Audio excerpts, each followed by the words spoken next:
大家好，歡迎大家出席由匯豐強積金主辦嘅網上研討會，智 fit 部署掌握全球脈搏。研討會即將會喺5分鐘之後開始，請大家耐心等候。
大家好，歡迎大家出席由匯豐強積金主辦嘅網上研討會，智 fit 部署掌握全球脈搏。我係今晚嘅主持，我係 Lorena， 而喺我身邊呢一位就係 Jason 啦。大家好啊！係啦，咁2025年咧可以話一個充滿變化、矛盾同挑戰嘅一年嘅。喺強積金嘅世界咧，其中一個最大嘅變遷就係積金易平台上線，而我哋匯豐強積金將會喺下年，即係2026年1月29日正式加入積金易平台。咁嚟緊咧，我哋會舉行一系列 eMPF 網上研討會，請大家密切留意啦。咁而喺大市嗰方面咧，美國開始減息，經濟放緩，而政府咧一直面對住債務嘅上限壓力，但係咧市場指數一直就創緊歷史新高喎。至於去到本港股市方面啦，雖然我哋見到大部分企業盈利都未見明顯改善，再加上美國關稅等等嘅問題，亦都令到地緣政治局勢變得更加緊張。不過咧喺 AI 帶嚟翻天覆地嘅變化之下咧，恆指喺今年就曾經重上接近27,000點呢個3年以嚟嘅高位。數據一時好一時壞，面對咁多矛盾嘅資訊，相信都令投資者對未來市場嘅前景變得更加迷茫。係啊，正因為咁咧，處理退休策劃同埋作有效嘅資產配置咧，比起過往係更加之高深嘅。咁喺市場嘅噪音之中啦，我哋需要一個有系統、清晰嘅方式去透視未來嘅。咁所以今晚咧，我哋會分開兩個環節嘅。第一部分，我哋邀請咗李兆波先生同大家一齊拆件去分析退休策劃，逐一步拆解影響長遠部署嘅關鍵因素。而去到第二部分，就會由我同匯豐投資管理分銷業務市場策略師 Kenneth 帶大家掌握全球投資市場嘅最新脈搏，睇下點樣可以喺風高浪急嘅投資市場當中做好靈活資產配置。好啦，我哋事不宜遲，正式開始今日第一個環節。咁講到退休策劃係一個極度長線嘅策劃嚟嘅喎，當中嘅變化、矛盾同埋挑戰咧，應該比起頭先我哋所講2025年相比咧係幾何級上升嘅。例如我哋講緊財務準備嘅話，我哋要考慮通脹啦、醫療負擔啦、低息口嘅環境，令到我哋都唔知道應該何去何從嘅。咁再加上人工智能急速發展啦，究竟我哋點樣可以為自己去策劃一個更加安穩、更加有把握嘅退休生活呢？咁如果大家今日有任何嘅問題咧，歡迎大家掃一掃畫面上面嘅 QR code 提交你嘅提問嘅。我哋會喺每一節嘅 Q&A section 同大家揀選部分嘅問題，由嘉賓親自去為大家去解答嘅。咁我哋今日咧非常之榮幸邀請到經濟學者 Simon Lee 李兆波先生同我哋拆解呢一個退休嘅話題嘅。Simon 你好。你好，大家好。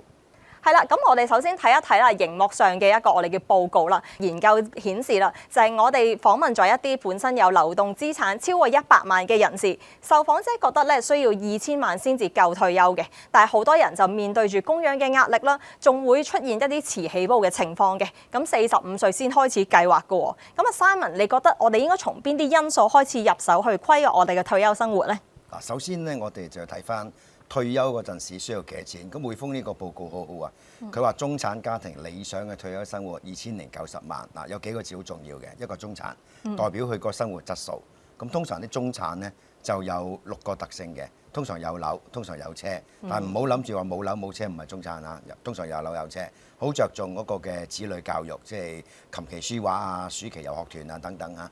咁另外咧就係好中意旅遊嘅，另外咧就係好重視嗰個醫療嘅質素，通常都用一啲私家嘅醫療服務啦。咁另外第6個咧就係佢哋嗰個嘅生活嘅一種嘅態度啦，即係話可能係演唱會啊、呢一個紅酒啊、養寵物啊等等呢一啲。嗱，要維持住呢個中產嘅生活，我喺呢個報告就話理想嘅退休生活咧。咁佢話2090萬咧，咁其實有好多嘅退休計算機咧都係咁計嘅。嗱，我舉個例啊，一個今年30歲嘅年輕人，佢諗住60歲退休，預期咧係90歲離世。嗱，冇人知道自己幾時離世啊。咁如果佢想喺60歲嗰陣時維持翻依家每個月有1萬蚊嘅退休生活嘅話咧，佢要喺30年後，依家30歲嘛，60歲嗰陣時30年後咧就要有660萬。嗱，1萬蚊一個月嘅生活水平，依家咧肯定唔係中產，肯定唔係理想嘅退休生活。咁如果達到呢一個咧，咁我當3萬蚊啦。嗱，如果3萬蚊，你將嗰個計算結果660萬乘翻3咧，就好接近呢個2090萬嘅數啦。每一個人一個月，如果我係今日60歲3萬蚊嘅話咧，都叫做 OK 嘅。其實嚇，當然你話你要揸一啲名貴嘅跑車咧就唔得，你話要去北海道旅行咧就應該係得嘅。咁所以咧嗰個嘅退休計劃應該要係早啲嘅部署，知道原來要咁多錢嘅喎。咁同埋我哋部署退休嗰陣時咧，年輕嗰陣時咧就應該多啲嘅儲蓄啦。我睇下第二幅圖啊，我好中意呢幅圖啊都話。呢幅圖就話俾我哋知咧，年輕嗰陣時咧，我哋就累積我哋個財富啦，跟住咧就退休咯喎。退休係幾時咧？我哋一陣間可以再喺呢度有方面有啲討論嘅。跟住咧就退休之後咧。佢一路咁使錢嘅，所以佢累積財富咧就上咗高山啦。退休嗰陣時有一嚿錢，咁啱講啦。如果你話1萬蚊嘅生活水平就660萬，如果係3萬蚊嘅生活水平咧，等於依家咧咁就係2090萬咁上下啦。咁佢開始退休咧就一路咁用錢啦，啲錢就會越嚟越少啦。咁直到佢預期壽命啊。不過預期壽命咧，老實講咧就冇人知嘅。女性會長命過男性，所以女性咧更加要。好好咁部署退休嘅生活啦。唔好意思咁講，因為90歲同100歲爭緊10年㗎，用好多錢。係講得好啱，我婆婆102歲。係啊，長命咁所以我預個壽命都有通脹嘅，應該要120歲嘅 plan 到去。係啊，同埋最近你知道有啲領導人喺啲峰會嗰度就講話，可能會唔會遲啲醫療科技嗰啲85歲咩？嗱，我唔講嗰啲先，淨係依家睇咧，即係100幾歲其實都開始越嚟越普遍嘅。咁所以咧喺年輕嗰陣時，我哋要儲多啲錢。但係記住啊，使錢唔係淨係退休之後咁樣落嘅，我哋一路累積緊財富，一路都使錢嘅。即係如果我哋睇真啲咧，工作做幾多年咧？工作未30幾年，同埋依家因為人工智能嘅影響，就有早冇遲。咁但係我哋使錢咧，工作嗰30幾年要使，退休嗰30年或者係更多要使，即係夾埋70幾年使錢。30幾年揾錢，咁用好簡單嘅份數已經係一個好大嘅挑戰，所以我哋睇個高山咧，即係個山係幾高咧，其實決定咗我哋嗰個退休生活質素嘅。嗱，暫時我見到個山係無限高嘅，即係2000萬咁高咁樣啦。咁我哋頭先阿Simon你講咗好多唔同嘅因素啦，不如我哋逐個去睇翻唔同因素係點樣去 plan 啦。嗱，打個比喻係醫療開支嗰方面，咁好多人就會話啦，香港嘅醫療設施咧，有人又話好好，有啲人話唔好，因為好嘅地方就係我哋有一個叫 dual system 啊，即係可以睇私家，可以睇公營咁樣啦。咁唔好嘅地方就係可能公營都要等好耐咁樣嘅。咁好啦，喺醫療開支嗰方面，阿 Simon 你又會點樣睇香港嘅醫療體制咧？嗱，政府俾醫管局嘅撥款咧，依家都每年接近1000億嘅。係。咁我哋好多時睇到嗰啲數據咧，啲人用個公用醫療系統多過私人嘅醫療系統。公用醫療系統你啱講過啦，要等啊。咁但係咧就佢哋有好多好好嘅設備喎，大家睇到。但係私家嘅醫療系統嘅設備都好好嘅，不過咧就好貴啦。即係如果大家有接過一啲嘅親友親戚朋友咧，喺公立醫院嗰度出院咧，佢又俾張帳單，佢話嗱依家就1000幾蚊，但係冇政府嘅津貼咧就10幾20萬，嗰個通常6位數字嚟嘅。咁所以咧喺有能力範圍，大家記得我啱講中產嗰6個特性啊嘛，其中一個醫療嗰個嘅服務啊嘛。有病嗰陣時咧，唔使排隊，你可以即刻做到各樣嘅一啲嘅檢查。一話就係好似政府醫院咧，我都陪過啲親戚朋友去政府醫院嘅。其實好好嘅，喺個資源咁緊絀嘅底下咧，係有時個醫術好啲添嘅，其實。佢成日做即係睇翻唔同嘅科目咯。係啦，即係有好多真係好有經驗嘅醫生。咁但係咧就即係真係要等啊！如果啲好嚴重嘅，譬如癌症嗰啲，基本上就快啲。但係如果你冇咁嚴重嗰啲白內障嗰啲，可能真係等幾年啦。咁所以咧，醫療嘅部署係緊要嘅。我會建議咧就喺退休嗰陣時咧有3樣嘢我哋要做好啊。一個就係呢度講嘅現金流，一個咧就係嗰個嘅醫療嗰個嘅保險，第3個咧就係住屋。當有呢3樣嘢咧，你有屋住啦。嗱，啱我哋講嗰咩23萬咧。係唔包括住屋㗎。如果你包埋咧，你得1萬蚊一個月，等於依家你住屋嘅劏房都6000蚊啦。3萬蚊你住間即係好少少咧，都冇乜錢剩嘅。咁所以就要盡早買呢一個嘅醫療嘅保險。講得啱。嗱，住屋我哋一陣間再去探討啦。咁我哋一講咗一個利率先，因為如果講緊而家一個超低息嘅情況底下，其實我相信由2008年已經開始行緊個超低息㗎啦。咁早即係1-2年就有加翻息啦，而家嚟緊又再減息啦。咁喺一個咁低利率嘅情況底下，一啲保守嘅投資者咧，可能佢會擺去定期存款啦，又或者佢擺去一啲短債嘅。咁但係問題就係喺一個傳統嘅工具之中，又係一個低息嘅環境。咁阿 Simon，你又會唔會俾到啲建議係啲人係點樣去部署啊？嗱，如果因為低息嘅回報低，又追唔上通脹，咁最近香港通脹都低嘅1.1%啦，日本就高過香港啊，日本大家知道。老闆成日都話，因為低通脹，所以加人工都係貼翻個通脹差唔多咁樣咯。嗱，冇絕對嘅，低通脹咧，對於打工仔嚟講咧，咁啊佢人工升幅低啲，梗係唔係一個好嘅一個即係信息啦。但係對於啱啱退休嗰啲人士咧，係好嘅信息嚟嘅喎。低通脹即係啲嘢平啲啦，最好通縮添。嗱，通縮咧打工仔就弊啦，即係減人工或者係凍薪。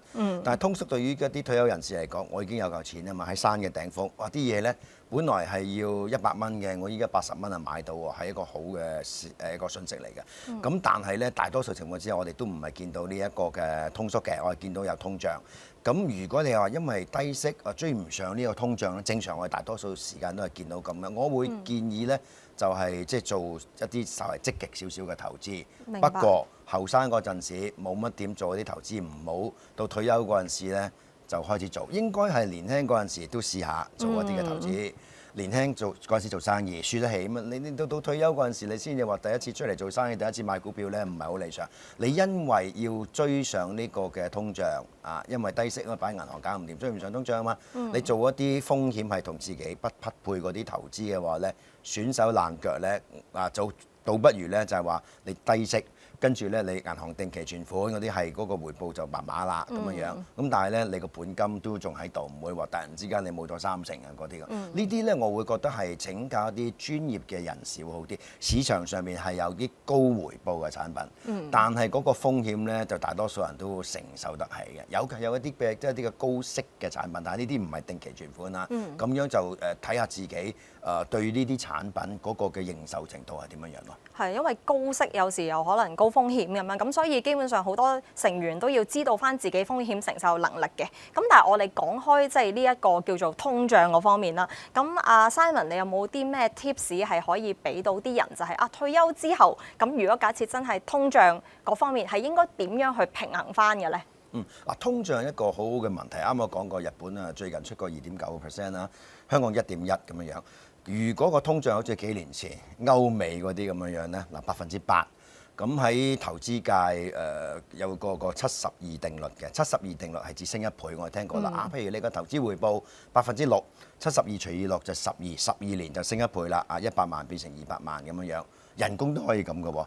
如果每年嘅人工升幅係6%咧，就12年咧就升1倍啦。大家可以計下㗎。我同老闆傾一傾先呢樣嘢。但係通常唔係6係3啊嚇，72除3係幾多啊？各位72除3啦，24年升1倍。嗱，咁啱你變咗就話，即係如果我哋嗰個嘅投資回報咧有呢一個嘅6%嘅話咧，12年升1倍，應該係追得上呢一個嘅通脹嘅其實。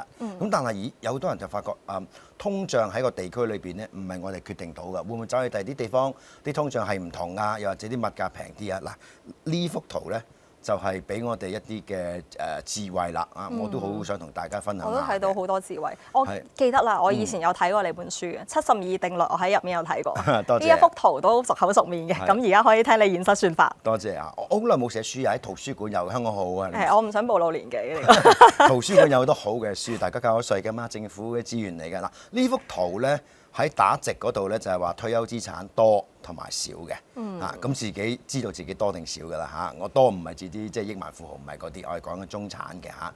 咁咧打橫嗰度咧就係右手邊嗰度就係咧喺個退休嗰個生活指數高，即係貴價嘅地方。香港肯定係物價高嘅嚇，同埋退休生活指數低嘅地方。有邊啲地方低啊？咁啊，譬如話呢一個嘅台灣、台中啊特別低啦，係咪？你去呢個越南啦，去泰國嘅曼谷啊嗰啲咁樣樣。好啦，咁我哋就睇翻，如果有一個人佢嘅退休資產係多嘅，佢揀一個退休生活指數高嘅地方，例如香港退休咧，問題係不大嘅。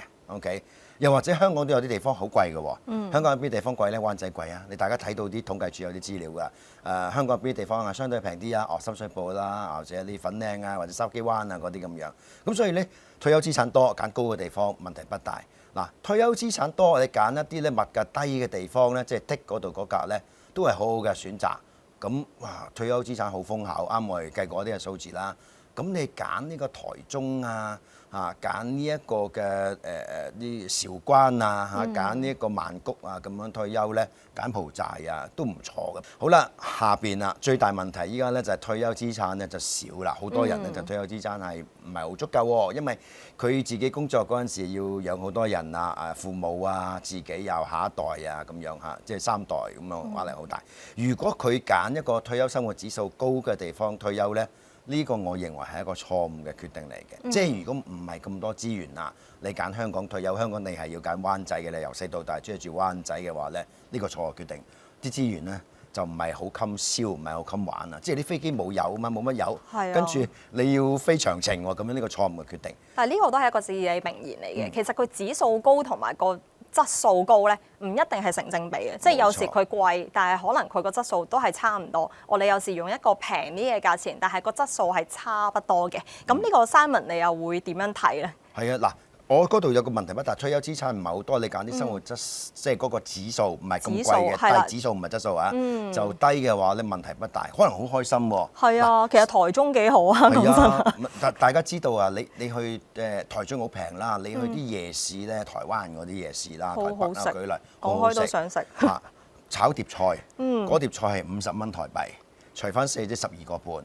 香港大家知道，內地我哋好多同胞知道喺香港炒碟菜咧，茶餐廳都差唔多80、100㗎嚇。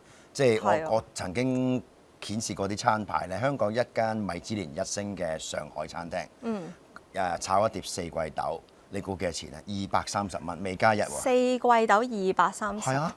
係啊，啲人唔信我真，仲喺度啊！嗰樣嘢仲喺度。佢親手種嘅。廚師親手種嘅。好好食，但係咧你自己買嗰啲醬都炒到嘅。嗱，我想講嘅就係，即係如果你去啲生活指數低嘅地方，你食啲好嘅餐廳，米芝蓮啊，鋸啲頂級嘅扒屋啊，嗰啲咁樣樣咧，咁其實咧，如果退休資源有限嘅話咧，問題不大嘅喎，因為咧你個質素係冇少到，仲可能會多咗嘅。咁所以咧，你見到依家咁多人就北上去消費啊，又或者去呢個好多人嘅去嘅叫家鄉啦，咁啊你入啊，即係東京、大阪、日本嗰啲各個城市咧，你食嗰啲米芝蓮係好平。哦，加埋個匯率咧，個匯率真係好低。即係2、3星嗰啲係香港可能要4、5星嗰度1000零2000蚊已經有㗎啦。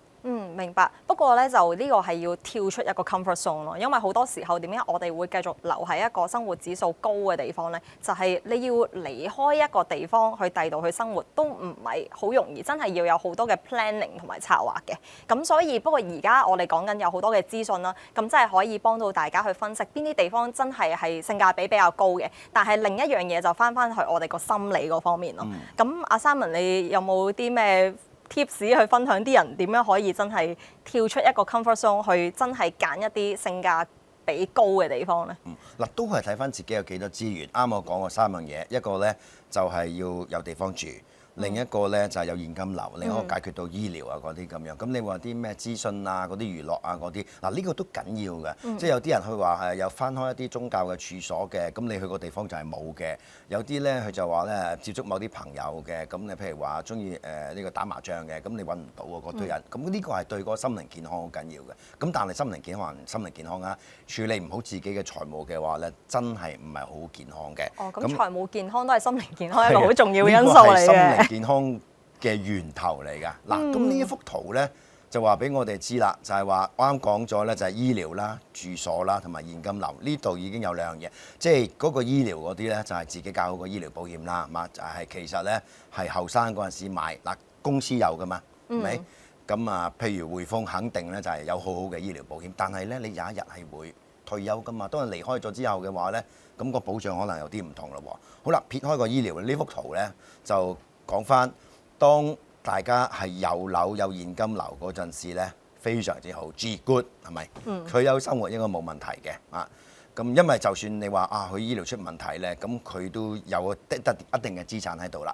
好啦，如果係有樓但係冇現金流嘅話咧，我寫個 R 咧，呢個 reverse mortgage 啊，即係嗰個逆按揭啦，增加個現金流，咁呢個都係政府嘅德政嚟㗎嚇。好啦，咁跟住咧就右下角啦，嗰個嘅 A 嗰度啦，就話啊，如果咧佢冇樓，嗱依家啲樓都仲係貴㗎，雖然係平咗好多，咁但係有現金流喎，有啲人就係佢冇買樓或者種種原因啦，佢都叫有啲錢嘅咁樣樣。咁想增加嗰個現金流咧，佢就可以用呢個年金啦 ，annuity。嗱，年金有兩種，一個政府年金，另一個咧就係啲金融機構出嗰啲嘅年金。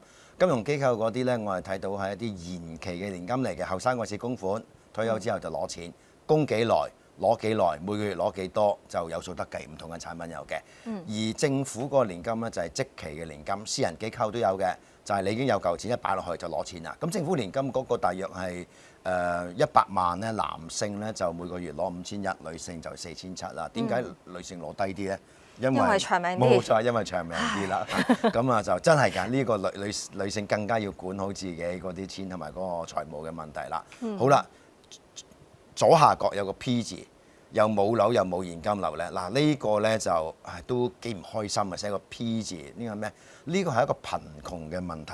貧窮嘅問題咧就唔好意思啦，就我哋幫你解決唔到，咁就要揾一啲社福嘅機構啊，譬如話東華三院啊，呢個保良局啊、仁愛堂呢啲咧就要幫手去解決。呢個貧窮係真係要政府同社福機構去搞。咁你要自己諗翻啦，啱啱嗰幅圖就係話咧，究竟有幾多資源喺邊度？物價高、物價低嘅地方退休。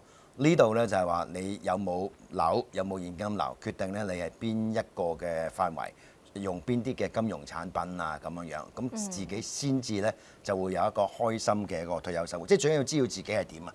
我用一個比喻咧就係好似你上一架飛機，飛機咧就啲機師就大家知道機師嗰啲通常都好專業嘅，唔會發生咁嘅情況啊，唔夠油飛去目的地喎咁樣樣。退休咧開始之前應該要睇下咧你想飛去邊度先？咁知道自己飛去邊度嘅話咧，就睇翻自己有幾多油啦，有幾多彈藥。如果唔係嘅話咧，你唔夠油，你係啲物價高嘅地方咁樣嚟到做呢個嘅退休生活嘅話咧，咁跟住飛到中途，大家知道會發生啲咩事。嗱，但係講開飛機嘅話咧，咁我哋知道佢個機程幾長啦，但係有時我哋唔知道個機程係幾長，又或者我唔知我儲油儲到幾耐嘅。咁好啦，我哋講咗機程先啦，咁就係講緊究竟我哋本身去到退休之後個預期壽命，咁個 R 即係逆按揭啦，又或者個 A annuity 嗰方面，咁有冇啲乜嘢嘅補助可以，或者用啲咩工具可以幫到？萬一我哋真係長壽咗，咁呢兩方面係點樣會幫到大家㗎？呢個好嘅問題。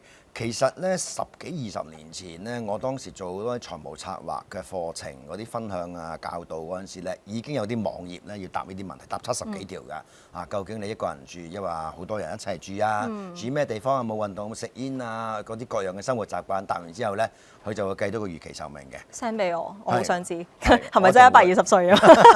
嗱，另一個方法咧，依家咧就醫療科技係好先進嘅。咁我自己有個醫生都睇到我好耐㗎啦，咁你知道喺中環即係或者即係啲醫療地區嗰啲啦，嗰啲醫生咧佢都睇嘢幾全面嘅。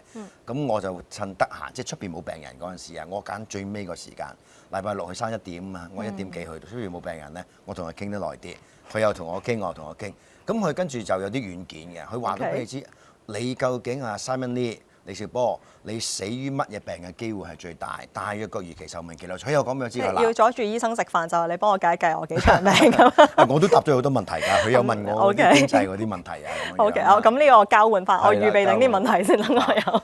咁我知道幾多歲，同埋睇過自己族譜都知㗎嘛。譬如話咧，你嘅即係你家族係長命啲102歲，咁就要同醫生講啦。係啊，我嗰個醫生都長命㗎，咁佢個媽咪話仲健在，咁行醫咗咁多年，所以咧就其實知知地嘅。咁咪你話做3個方案咯，一個就平均嘅方案，一個就早啲嘅方案，其實唔係好想大家早啲嘅，一個就係遲啲嘅方案。咁你做過100歲啦，咁如果真係做100歲咁點咧？如果譬如你嘅情況咧，我諗唔好做100歲啦。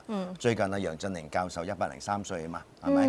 咁咪做長少少咯，105歲咁樣，因為爭5年啲錢又爭啲。但知道當你飛得短，飛得正常，飛得長。喂，機師會計呢啲數㗎嘛？你突然之間香港10號風球喎，咁你話個機冇油喎，突然之間唔知飛去邊咁樣咧，咁唔得㗎，冇降落傘㗎嘛，你飛機退休有冇降落傘啊？冇嘅其實，咁所以咧就好好嘅部署咯。但係咧，如果我哋要飛得長，入油嘅時間要入一缸好大嘅油，但係時間又要好長嘅。咁好啦，我哋就講一講人工智能 AI 啦。因為好多時候咧，人工智能係會影響到我哋工作嘅壽命幾長。咁以前我哋就會諗啦，60、65歲嘅時候退休，但係而家分分鐘就會話啦，其實你都未必做到咁長，因為 AI 取代咗大家啦。咁所以阿 Simon 喺呢個課題上，你又會點睇咧？就咁睇咧，好多報告咧，即係無論牛津大學2013年有篇文就 Future of Employment 啦，或者就有本書叫 The Rise of Robots 啦，好多都有講噶。人工智能對我哋嘅職業嗰個嘅持續性咧有好大嘅影響。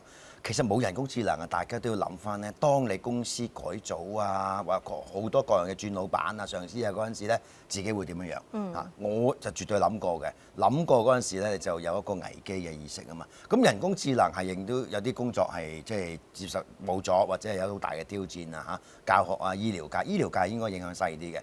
咁但係我最近咧喺呢個《金融時報》有一篇好長嘅報導，佢話人工智能又令到有一啲嘅工作咧係有得做喎。例如咩咧？佢講話有啲做啲藝術性嗰啲嘢，做嗰啲竹籃啊，或幫人哋咧係筆表一啲書啊。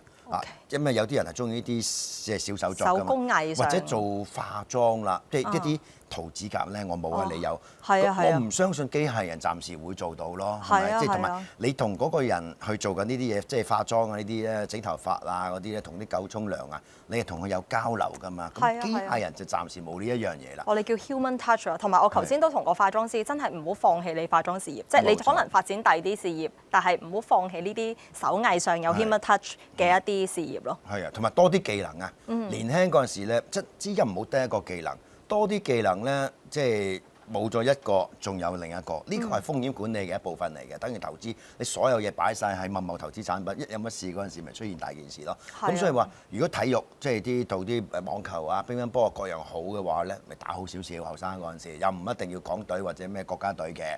咁但係咧。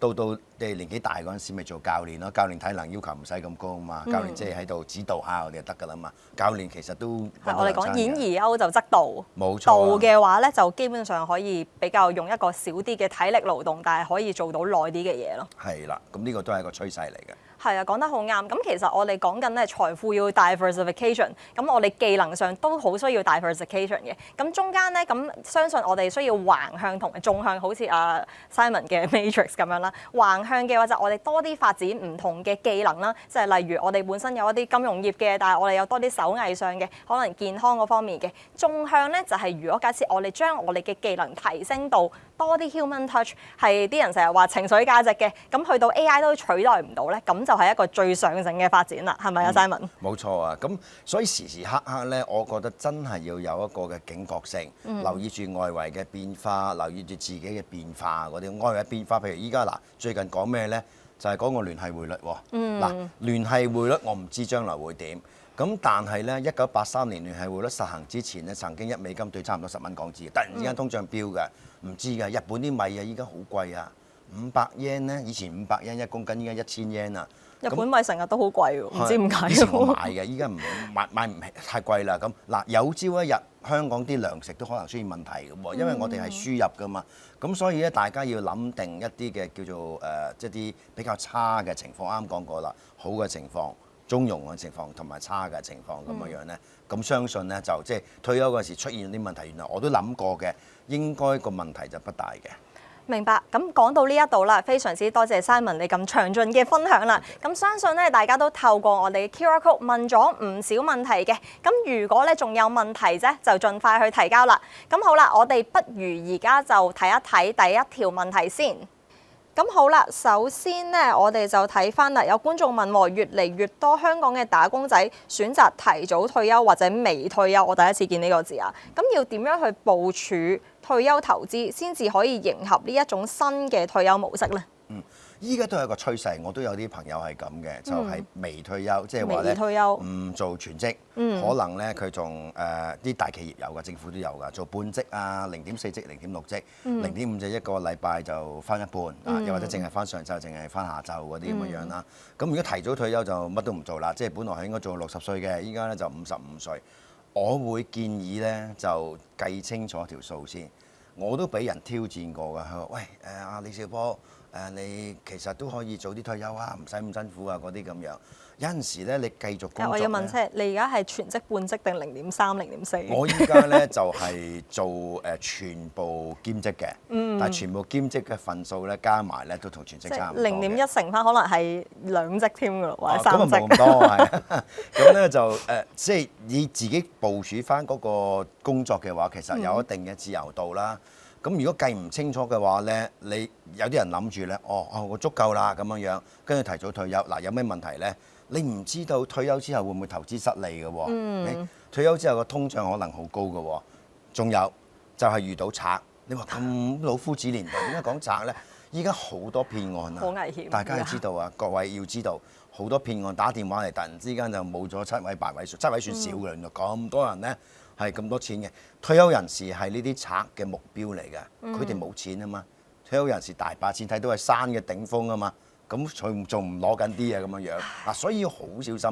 我會建議咧就即係自己，如果真係冇問題啦，就算比較壞嘅情況咧，你先都決定提早退休。如果唔係咧，做少少講得即係通俗啲，hea 啲嘅，啊或者賺錢買花大嗰啲，輕輕鬆鬆。你諗下嗱，公司裏邊咧又有冷氣啦，係咪？你開少半日冷氣啦，咪跟住又同啲同事啊打下交道啦，個腦靈活啲，就算遇到賊咧，你個警覺性都高啲嘅，即係唔好做嗰啲咧。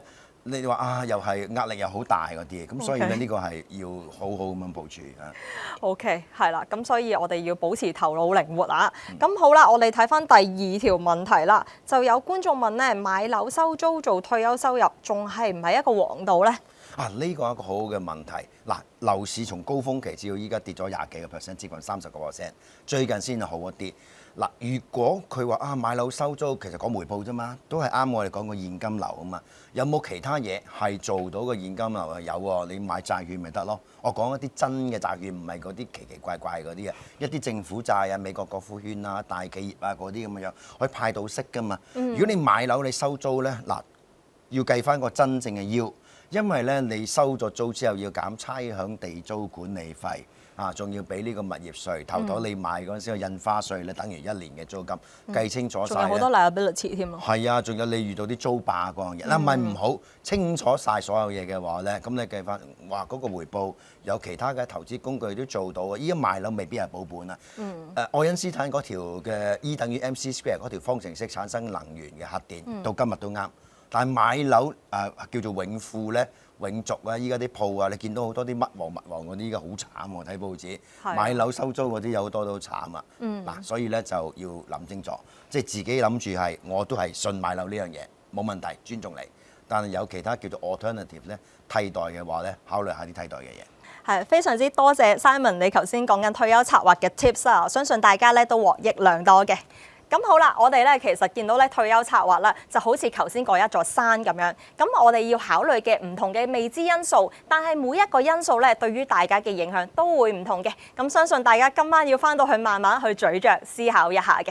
咁去到第2部分咧，我哋會同大家微觀去睇一睇而家市場嘅投資狀況嘅。咁美股咧就屢創新高啦，而港股又有翻啲氣氛。但係咧，美國聯儲局減息，特朗普嘅政策又充滿住變數，到底點樣可以喺錯綜複雜嘅環境底下揀啱個策略呢？再一次提一提大家啦，就係如果大家有任何問題，歡迎可以喺 QR Code 嗰度咧掃一掃就提交你嘅問題。咁我哋將第2部分嘅時間交俾阿 Jason。唔該晒兩位咁精彩嘅分享。大家好，我係 Jason。2025年可以話係投資市場變幻莫測嘅一年。喺年初嘅時候，美國總統特朗普向一系列嘅國家宣布要徵收佢哋嘅對等關稅，令到市場一直憂慮關稅會令全球經濟陷入衰退潮，亦都令到相關嘅資產出現一輪拋售潮。但係及後咧，隨住市場陸續消化關稅嘅負面消息，再加上唔同國家亦都開始同美國達成關稅協議，投資者開始轉趨樂觀，並開始令到全球嘅大多數主要股票市場錄得明顯升幅。其中，如果我哋參考翻反映全球股市表現嘅 MSCI 世界指數，年初至今嘅升幅已經達到18%。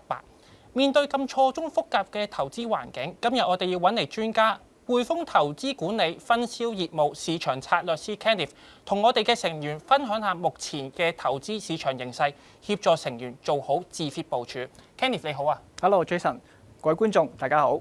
Kenneth 啊，首先啦，好多謝你出席我哋今日嘅強積金網上研討會。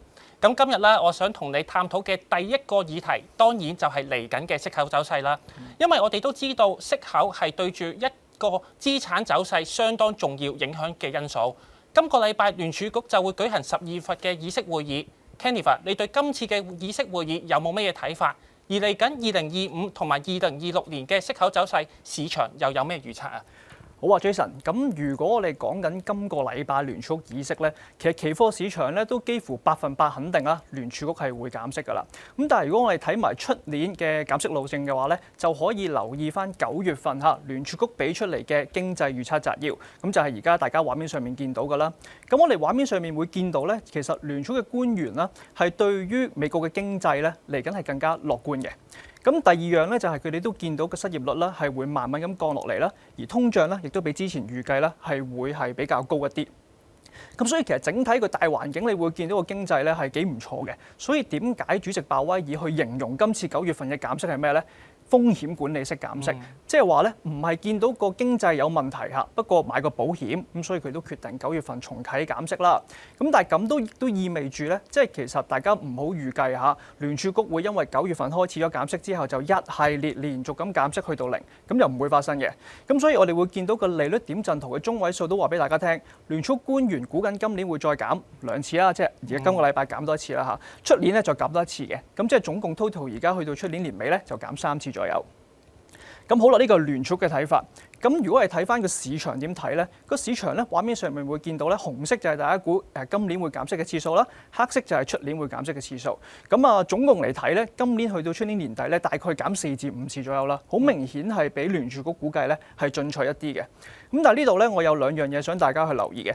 第一就係大家會見到其實今年咧2025年個減息次數咧，其實都變化好犀利嚇，因為呢個都根據住啲經濟數據啦、美國嘅政策啦而有一個改變。咁呢個即係變化咧，其實嚟緊嗰年咧都仲會繼續出現嘅，即係大家減息預期都會係變嚟變去。第二樣咧值得大家留意咧，就係27年咧嚇，其實啲交易員咧估會翻嚟加翻息喎。咁點解會咁樣啊？咁我諗最主要嘅原因就係頭先有講到啦，聯儲局今次係一個風險管理式減息，因為見到個勞工市場比較弱啦。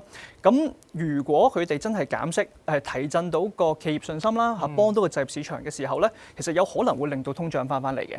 咁第二啲因素就譬如係關稅啦，咁如果企業將個關稅即係傳導俾消費者啊，同埋 One Big Beautiful Bill 啦，大家知道出年減稅措施有實施嘅話咧，其實都有機會令到個通脹翻嚟嘅。咁所以呢個可能就係點解啲交易員估緊26年或27年啦，應該咁講，係會翻即係再次翻嚟加息咁樣咯。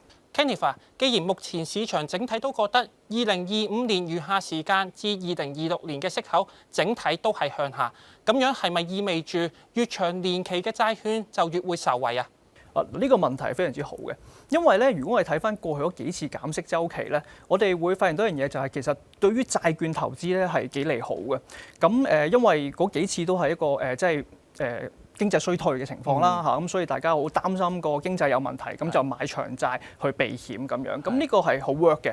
咁但係今次咧可能就有啲唔同啦。點解咧？因為頭先都同大家講咗成個經濟背景咧，就係其實而家大家預計緊咧個美國經濟係 soft landing 嘅嚇，減息唔係因為驚經濟衰退啊嘛，咁反而係會諗緊啲通脹會唔會更加 sticky 咧？冇錯。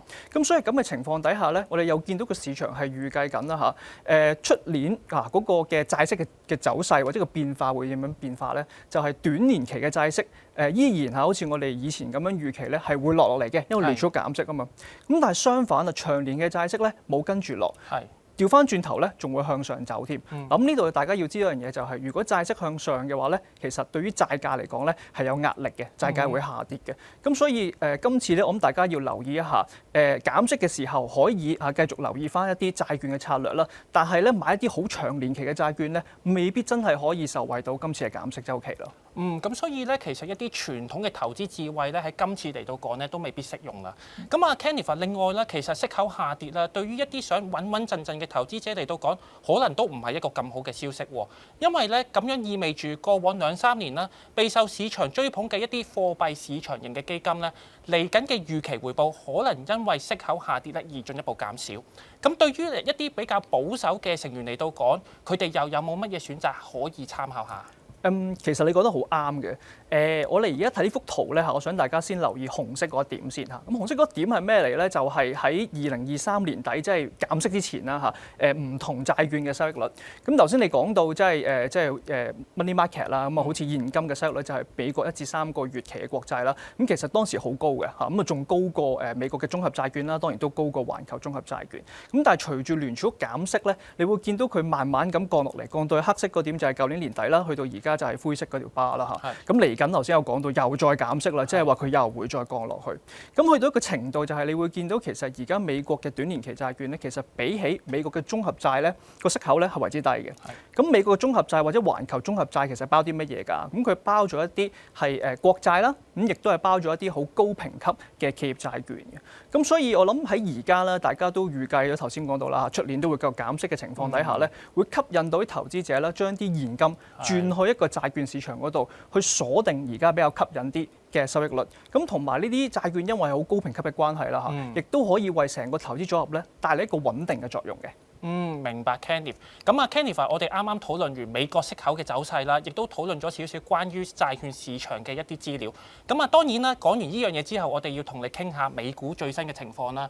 咁啊呢段時間呢，係美股業績期啱啱開始喎。咁我哋見到啦，美股大部分公司所公布嘅業績咧，都係符合市場預期，有啲咧甚至咧係好過市場預期添。不過咧，我哋又成日聽新聞報道講咧，話美股嘅估值似乎都係偏高，甚至我哋有時咧聽到啲媒體話咧，美國街頭咧似乎出現越嚟越多所謂股神嘅情況出現。咁啊，我哋面對呢啲咁樣咁錯綜複雜嘅資訊 Kenneth， 你對美股嘅睇法又係點樣啊？其實咧，美股咧就真係呢段時間啦嚇，我係收到好多問題去想問佢，因為哇成日都見到美股創新高，冇錯。咁究竟佢係咪有泡沫咧嚇，或者係咪真係淨係集中晒升晒啲 AI 股咧咁？咁我諗即係呢度大家可以睇下啦。左手邊幅圖咧就係講緊標普500指數啦嚇，同埋下邊嗰啲分類板塊咧，今年年初至今嘅總回報表現嘅。咁大家會見到其實首先第一樣嘢啦，就全部板塊都升嘅，即係起碼大家唔使好擔心話淨係升某類型嘅股份，即係淨係科技股咁樣。咁第二樣就係其實你見到係咪淨係升啲好 aggressive 啊嗰啲咧？唔係嘅，咁啊好 defensive 嘅啲公共事業其實都安排喺第三。咁所以其實今次升市你可以話係幾全面。冇錯。咁而第二樣值得大家留意咧，就係今次嘅升市咧係有盈利支撐嘅。係。咁就唔係話大家好擔心就係好泡沫化，大家個投資者情緒好亢奮，令到即係因為個 multiple expansion 即係個估值擴張推升嘅股市嚇。咁今次係比較紮實啲，有個盈利所支持嘅。咁所以我諗見到成個今年嘅升市咧，其實個基礎都係相對嚟講比較穩健啲。咁但係你講得啱嘅，係有一啲即係我哋叫做係因素啦嚇，我哋都留意住究竟今次美股個升勢係咪可以持續？咁我諗第一樣就係嗰個盈利嗰方面啦嚇。咁盈利頭先講到今次嘅升市係因為盈利所支持啦，啲基本面都唔錯。係啦，咁但係咧個盈利增長又要大家留意翻，好大部分咧都係由嚟自於一啲大型嘅科技股所貢獻嘅。係。咁呢樣嘢會有啲乜嘢問題咧？就係咁如果呢啲大型嘅科技股，大家知道啦，個股價已經水漲船高啦。咁所以其實市場對於佢哋嘅earnings expectation 咧，亦都係好高嘅。咁所以其實究竟呢一啲嘅公司可唔可以維持到好高速嘅盈利增長？再加埋你知佢哋用咗好多錢去做 AI 投資嘅喎，冇錯。咁可唔可以係即係叫支撐得到咧？或者呢啲 AI 投資幾時可以為佢哋帶嚟回報咧？咁呢個係投資者好留意嘅一個嘅地方，喺關於 earnings 嗰部分嚇。絕對係。咁而另外一部分咧，就要留意翻成個美國經濟啦。當然，咁頭先有講到就係聯儲局減息，因為個勞工市場啊嘛。係。咁左手邊幅圖咧，就係我哋會見到個勞工市場嗰個非農就業新增職位啦嚇，3個月嘅平均數，特別係留意翻啦喺近期嘅位置咧，係見到成個勞工市場放慢得好緊要嘅。咁好啦，如果聯儲局減息都幫唔到個就業市場啊嚇，咁我哋見到個即係失業率持續咁上升嘅話咧，咁可能就有問題出現啦。係啊，冇錯。點解咧？因為美國嘅 GDP 有2/3都係嚟自於消費嘅。咁大家想象下啦，如果我哋冇公開啦嚇，仲會走去買嘢咧？咁未必會啦，係咪先？冇錯。咁就好影響到成個消費嘅情況，對而就當然會衝擊翻啲企業盈利啦。咁所以咁勞工市場嘅情況咧，我哋都會繼續去 monitor 住咯。咁而另外啦，有啲乜嘢因素仲會影響到聯儲局減息嘅咧？就係通脹。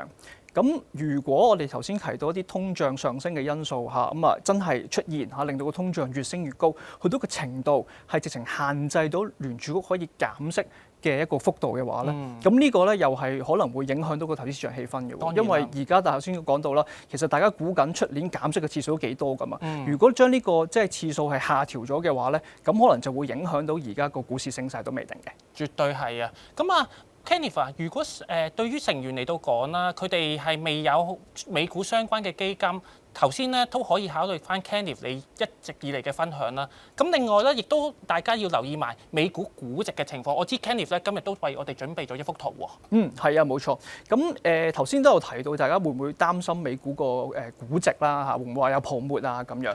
咁如果你真係睇翻美國就即係最左手邊啦。咁而家佢個估值咧係即係三個人個部分啊嚇，係貼近10年嘅高位嘅。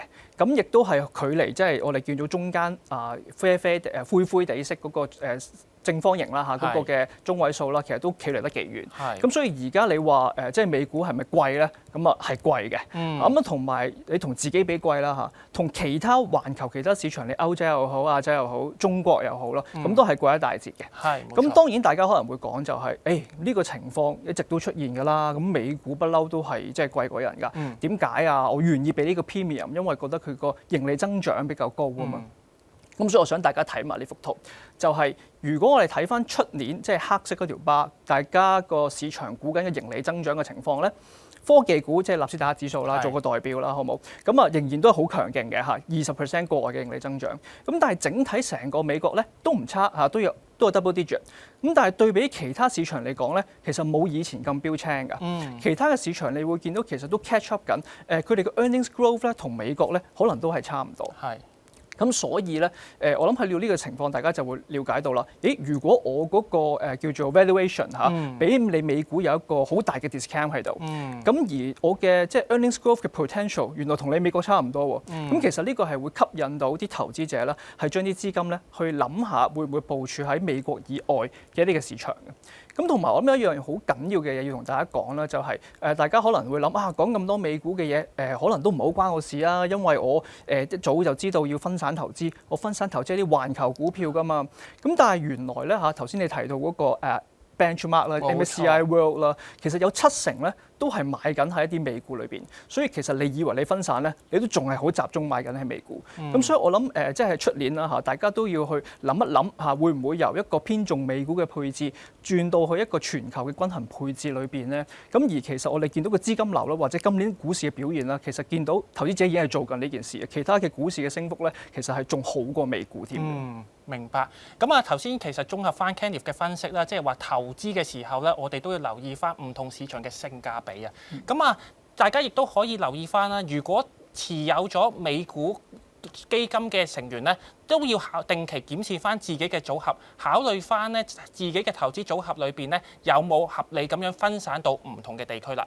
咁講完美股之後咧，我哋當然啦，亦都要傾下香港人都好關心嘅中港股市啦。港股嚟到講咧，我哋可以話咧，呢段時間咧係氣勢如虹嘅，因為咧以恒指計啦，2024年開始錄得明顯反彈之後咧，去到2025年咧，亦都保持強勢喎。年初至今啦嘅升幅咧已經係超過30% 咁多，而且係咧跑贏咗全球嘅主要股市。而且咧我哋亦都見到咧，港股依輪嘅成交金額咧，亦都係喺比較高嘅水平。Kenneth，其實咧本港股市依輪上升主要嘅原因係啲乜嘢啊？其實有好多因素嘅，咁當然我諗第一樣就係見到中國內地政府出嘅經濟政策、穩經濟嘅政策係有個成果先啦。咁而第二當然就係見到嗰個AI 裏邊嘅發展啦，其實令到市場有一個驚喜喺度嘅。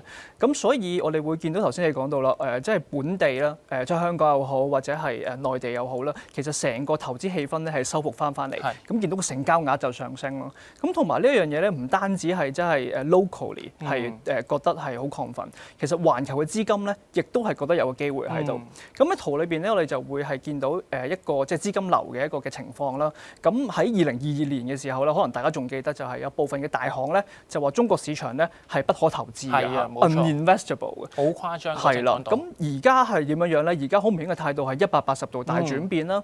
咁我哋會見到係主要嘅資產，包括咗債券、包括咗股票又好，其實今年咧都係錄得一個淨流入，係4年以嚟首次嘅。咁好明顯係見到環球嘅資金對於中國資產嘅態度咧係唔同咗好多。咁而且另一樣嘢咧就係因為經過好多年咧嘅即係 underweighting 啊，即係低配咗一個中國嘅股票。如果佢哋見到中國股票嘅機會係仲陸續有嚟嘅話咧，其實佢哋仲有好多空間嚇，講緊環球嘅一啲基金經理咧，去加倉嚇加落去一啲中國股票裏邊嘅。明白。不過啊 Kenneth 始終嚟到講咧 ，AI 相關嘅科技板塊咧已經錄得顯著嘅升幅啦。咁啊，除咗呢個利好因素之外，其實仲有乜嘢因素係左右住香港嘅股市啊？如果你話仲有其他因素嘅話咧，我覺得都要睇埋個美金嘅走勢嚇。咁喺圖裏邊咧，我哋就即係擺咗恒指啦，即係紅色嗰條啦，同埋美匯指數即係黑色嗰條嘅。咁我諗大家都唔使好精準去度，都會見到哇兩個係一個即係呈一個倒影咁嘅情況。即係當美金或者美匯指數跌嘅時候，其實恒指就升嘅。咁的而且確啦，今年我哋見到美金大概跌咗10%左右啦，恒指好似你咁講升咗差唔多成3成咁多。咁講到呢度，咁大家就可能自然就會諗，咁美金嚟緊點行先嚇？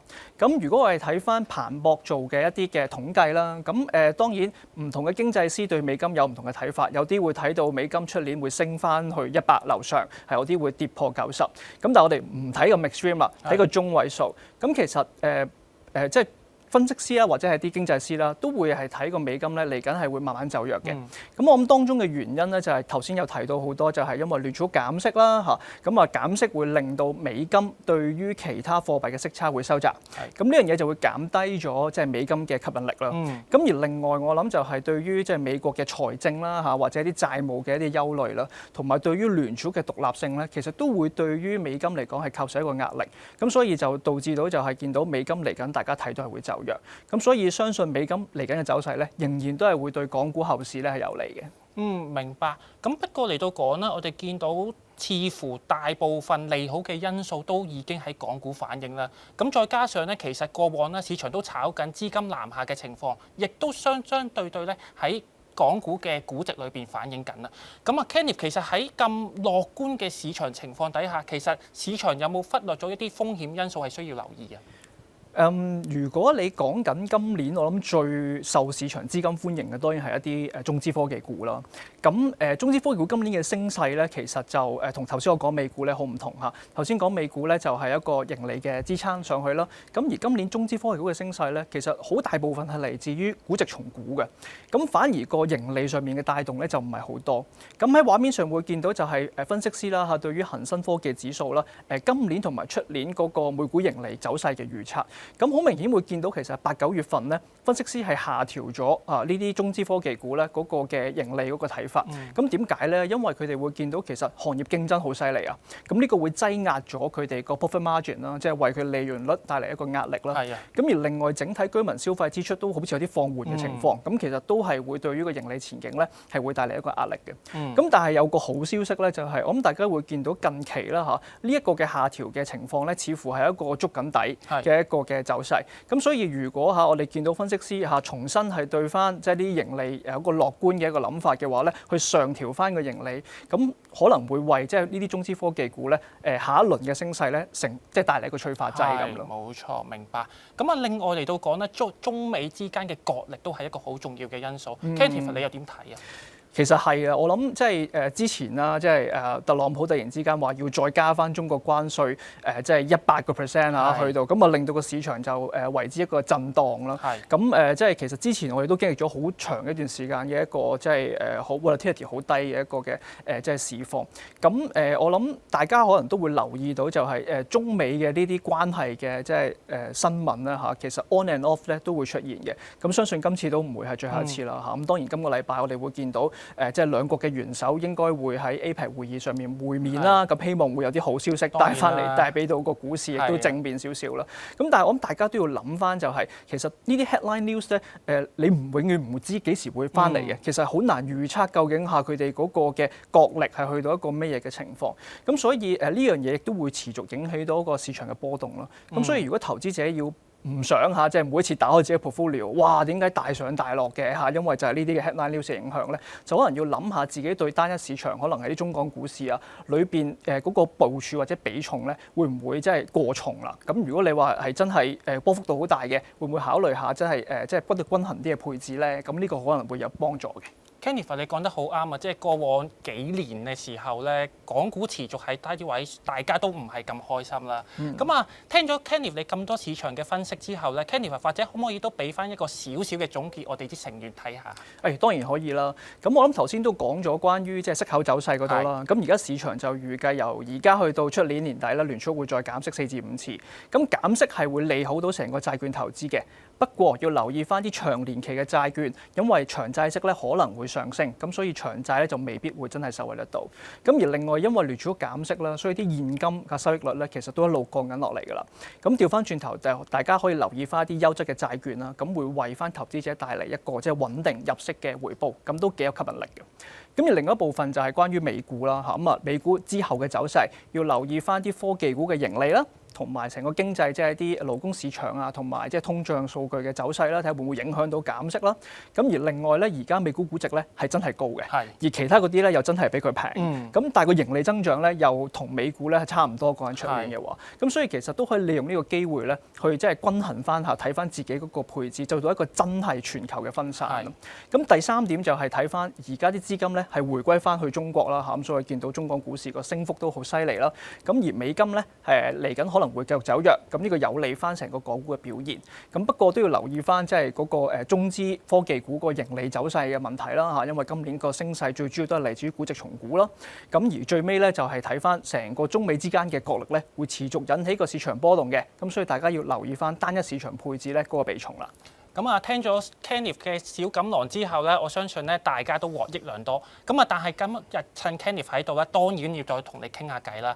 嚟到講咧，我哋知道喺基金管理上邊咧，我哋成日都聽到咧有兩種主要嘅基金管理策略喎。一種咧我哋叫做主動型，而另一種咧我哋叫做指數追蹤型。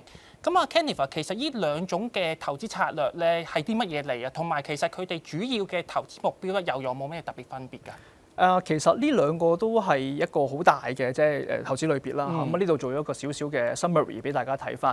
咁我諗好簡單咁講咧，就係指數基金咧就係個成本比較低啲嘅，個目標咧就係想緊貼個大市嚇。咁主動型基金嘅基金咧就係想跑贏個大市嘅。咁佢點做到咧？佢哋會透過咧就係集中啲去投資下覺得有機會啲嘅股份，又或者買翻啲 off benchmark 有部分嘅主動型基金可以 off benchmark 嘅，去揾啲投資機會。咁做到一個跑贏大市嘅效果咯。咁我諗大家可能都想知道就係咁喺乜嘢嘅情況底下，主動型基金會即係容易啲跑贏指數咧嚇。咁有兩樣嘅。咁第一個就係如果我哋睇翻一啲 market 啦，可能唔係咁多 analyst 去 cover， 譬如係新興市場啦，譬如係一啲小型股嘅市場啦。咁基金經理係會比較容易啲透過啲深入嘅分析同埋調查咧，去揾到一啲有潛力嘅公司出嚟，咁從而做到跑贏大市嘅效果啦嚇。咁第二個情況咧就係個市況大上大落啊！咁基金經理因為可以靈活咁配置噶嘛，咁佢哋就可以幫到投資者去規避到個風險啦，同埋低位嗰度捕捉啲機會。咁呢啲情況都係主動型基金啦，可能會比較容易跑贏啲嘅情況。咁但係調翻轉頭嚟講啦，如果係啲 market 可能係好多 analyst 係 cover 嘅，譬如可能美股咁樣，你話主動型基金要跑贏指數基金咧，相對係個難度係比較大嘅。明白。咁呢度咧，或者我都俾翻一啲數字，我哋嘅成員參考一下先。目前咧喺我哋匯豐強積金平台上邊咧，我哋總共有11隻嘅股票基金咧，俾我哋嘅成員作出選擇嘅。當中咧6隻係主動型管理嘅基金，而5隻咧係指數管理嘅基金。咁大家咧都可以根據自己嘅投資目標咧，作出相對應嘅選擇。跟住落嚟咧，或者我都同 Kenneth 講下一個基金界成日講嘅概念啦，就係多元資產配置。我哋咧成日都話啦，一個多元資產配置咧，對於長遠嘅投資回報咧係好重要喎，因為咧呢樣嘢可以令到投資組合嘅回報咧變得更加穩定。其實呢一個講法咧，有冇乜嘢歷史數據引證啊 ，Kenneth？我可以睇，大家可以睇下呢一個嘅圖啦嚇。咁呢個圖咧就係由1999年咧去到而家去即係睇翻唔同年期回報嘅範圍啊嚇。咁黑色好簡單就係即係股票啦嚇。咁當然佢嗰個回報就比較高啲啦。咁當然潛在嘅損失都會比較大啲啦嚇。咁而另外嗰個就係灰色就係債券啦。咁你見到個 range 比較窄一啲嘅。咁夾喺中間嘅就係啲多元化，即係股票又有債券又有嘅一啲嘅組合。咁但係我想大家留意咧，就係當你個年期越拉越長嘅時候，去到譬如10年期咁樣樣啦，咁多元化嘅投資組合咧就有一個好犀利嘅特點咧，可以帶到出嚟啦。就係你見到佢咧最差情況嘅回報咧，其實都有一個正數嘅回報嘅情況。咁即係話咧，其實係可以幫到投資者咧，係即係增強佢成個組合嘅一個防守力。咁令到佢即係冇蝕到錢咁樣嘅。咁當然啦，都要講一句就係過去嘅即係回報啦或者表現啦嚇，就唔代表將來嘅回報啦。當然啦。咁但係我諗呢一個嘅即係study 咧，都即係展示到俾大家睇，就係透過一個多元化投資、一啲資產互補嘅情況底下，點樣可以幫到個投資組合係更加有韌性，同埋即係防止或者降低啦嚇成個組合嘅下行風險咯。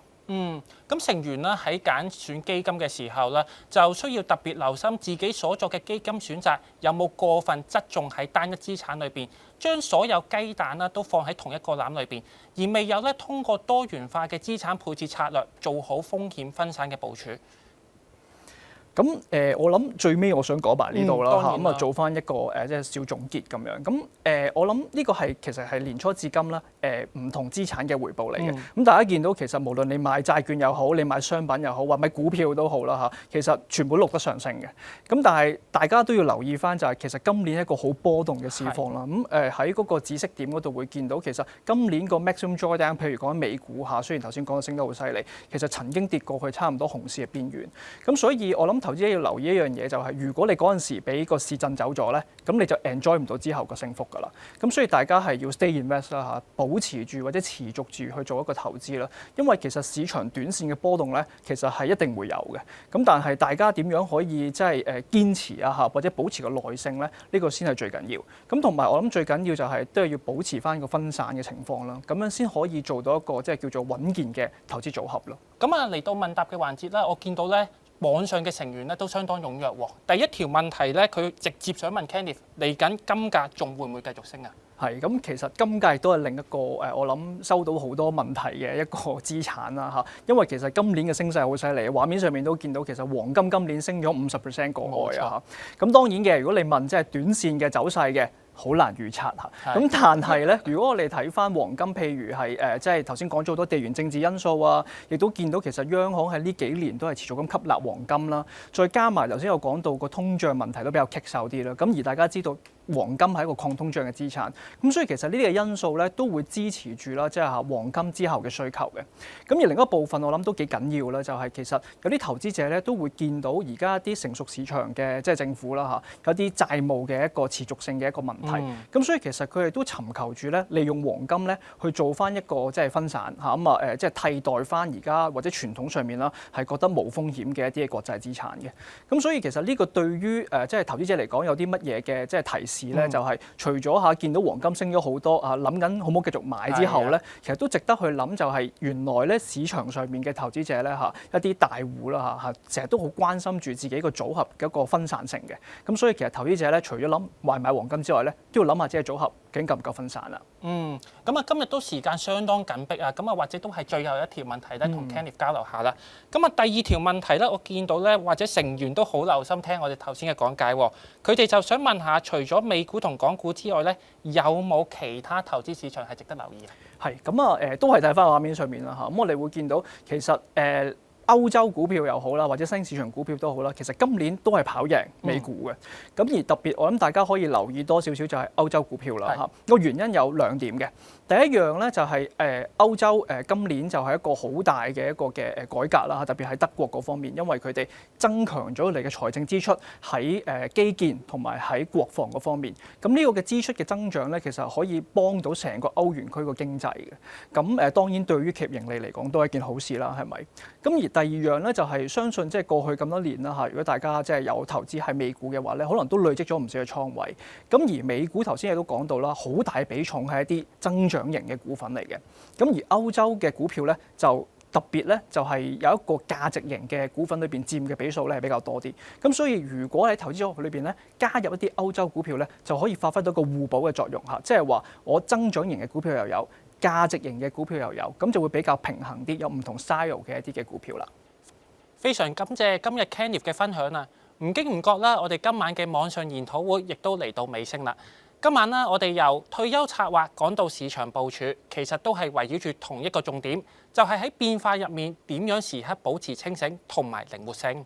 講得非常之好嘅，好似我哋頭先第一部分咁啦，我哋要做多啲資料搜集，睇下邊一個方案先至更加高嘅性價比，然後咧就睇翻自己嘅心理狀況，可能我哋要跳出一個 comfort zone， 唔好淨係限制覺得自己得一條路，創造更加多嘅可能性。至於去到第二部分，我哋睇到投資市場矛盾越嚟越多，都為金融市場帶嚟更加多嘅不確定性。成員唯有保持開放嘅思維，靈活部署，咁樣先至可以喺變幻之中揾到屬於自己嘅節奏。不過大家記得，投資涉及風險，呢個活動所提供嘅資訊只係供説明用途，唔應該被視為投資意見。如果你對活動嘅內容有任何疑問，亦都應該向獨立人士尋求專業意見。希望今晚嘅分享可以俾到大家多一份清晰，多一份信心。雖然我哋唔可以揸住個水晶球去透視未來，但係至少都揸住個指南針，知道自己嚟緊下一步應該點樣去行，然後不斷修正，靈活部署。大家如果對於今次嘅 webinar 有任何嘅提議，歡迎大家掃描畫面上嘅 QR code 參與我哋嘅意見調查。多謝大家今晚嘅參與，我哋下次再見。